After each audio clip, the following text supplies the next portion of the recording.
गांव धर्मपुर में रामू नाम का एक गरीब किसान रहता था। रामू के पास एक छोटा सा खेत था और कुछ पुराने औजार। उसके पास न तो बैल थे और न ही कोई बड़ी मशीन। फिर भी वो हर रोज सुबह सूरज निकलने से पहले उठता और खेत में काम करने निकल जाता। रामू बहुत मेहनती और ईमानदार इंसान था।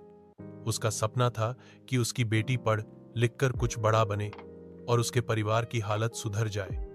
लेकिन हर साल या तो बारिश कम हो जाती थी या फिर कभी बाढ़ खेत बर्बाद कर देती थी।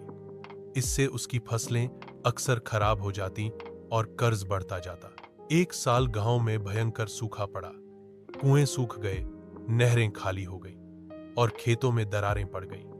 रामू की हालत और भी खराब हो गई। खाना तक जुटाना मुश्किल हो गया था। लेकिन उसने हार नहीं मानी।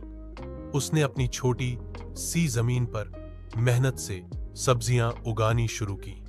पानी की कमी के बावजूद उसने टपक सिंचाई का तरीका अपनाया, जो उसने एक सरकारी शिविर में सीखा था। धीरे धीरे उसकी सब्जियां पास के शहर में बिकने लगी। उसकी मेहनत रंग लाने लगी। लोगों को उसके खेत की ताजा और अच्छी सब्जियां पसंद आने लगी। उसने अपने खेत को जैविक खेती में बदल दिया और सरकारी योजना के तहत मदद भी मिली।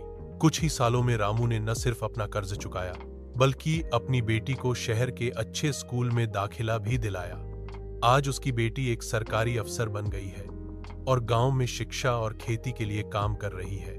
रामू अब भी वही पुराना खादी का कुर्ता पहनता है, लेकिन उसकी आंखों में आत्मविश्वास की चमक है। वह लोगों को बताता